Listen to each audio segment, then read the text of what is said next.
CBS 2 Sports with Grant Becker. For fans, the offseason is filled with what-ifs. What if we can win at Wisconsin this year? What if we had won at Purdue last year? What if the fans aren't the only ones asking these questions? A 25-point deficit, certain doom for the Hawkeyes, until it wasn't. Iowa nearly matches the largest comeback in NCAA tournament history, but comes up just short. And overwhelmingly, it hurts. Red Nation is always here for its team, but on a rare night where the boys basketball squad can join the crowd, it's even better. At his press conference earlier this week, Iowa QB's coach Ken O'Keefe was asked about the recruiting of Spencer Petras and what he looks for in a quarterback. O'Keefe proceeded to give a 6-minute answer that ended with, and those are just some of the things we look for. Texas was in control with just over 5 minutes to play, but Iowa State had an answer. The Cyclones would go from down 3 to up 4 in just 2 possessions. And after that, the Cyclones knew this win was theirs. Amani Hooker reads the game so well, he played 2 positions at once for the Hawkeyes last season. In a hybrid safety linebacker role, the junior from Minnesota showed everybody how versatile he can be. It seemed inevitable that Kansas State would make it 11 straight wins against Iowa State when the Wildcats went up 17 points in the 4th quarter. But Iowa State responded and ended a decade-long losing streak in comeback fashion. Before the 2018 season, wide receivers coach Kelton Copeland issued a challenge: play how you look. Despite a passing game that revolved around 2 superstar tight ends, Smith produced some pretty magical moments. Ending the regular season on a 4-game skid is not ideal, and getting things fixed is not an exact science. Iowa's 4 Division I basketball programs have played each other in an organized fashion since 1979. Since 2012, the format has been the Big Four Classic. But with the Big Ten moving to a 20-game conference schedule, Iowa said see ya. No surprise there. Hawkeye fans picking the Big Ten every time.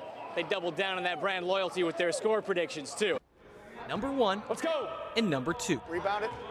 It's not the norm, that's for sure. But it is where Kirkwood Hoops sits in the national polls. Yeah, it's special. Obviously, both programs are having great seasons. Our expectation is to have a great year every year. And it's nothing new for the top-ranked men or the second-ranked women. We're just carrying on that tradition of winning, and this program's used to it, so we're just trying to keep that going. And the Eagles are keeping it going the same way. Blackout here, Garden. With defense. We both, I think, want to be defensive teams, and I think both of us are pretty good with that this year. We both, have that fast pace, go up and down, play hard defense, and we value defense a lot. The other thing they both do is support each other. Even if no one comes to our games, the boys will always be there. When we have those road games where there's nobody in the crowd, they're really there, and they always there. Which they hope carries both teams all the way to a national title. I was just thinking about that the other day, us both going to nationals, and that would be fun. Something Kirkwood's teams have never done before in the same year. Good. That would be incredible, not just for us, but for this community and for this university. It'd be something special, something people will never forget. And it's something both squads are shooting for. In Cedar Rapids, Grant Becker, CBS 2 Sports. If you like pitching and defense, we rely a lot on our defense. You're going to like the Kennedy softball team. We know that our defense is going to back us up, and so we just throw our game. The Cougars have allowed just 7 runs in their first 12 games. They're doing a phenomenal job. That may be an understatement. Pitchers Kaylin Kinney and Jamie Scheck both have ERAs below .5. I'd have to say that I'm probably the luckiest coach in the state of Iowa. You don't see that, ever. Until now, the Cougar tandem is a unique, versatile combo. We complement each other very well.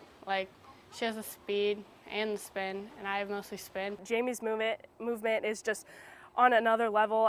It definitely, when I was younger, it took me forever to learn it the first time. But what they have in common is what's most important. They're both such fearless competitors, which I think that, first of all, makes the best type of pitcher that you can have. Now the pair of aces will look to get Kennedy back to state. We're playing for something as a team, something like a greater thing than ourselves and our stats. To achieve that something greater, they'll lean on lessons from last year's disappointment. We've definitely learned that a season doesn't define a postseason. It's nice to have some marks against us because we've, again, been there, done that, and we know that we don't want to feel that way again. But if the Cougars keep posting shutouts, they won't.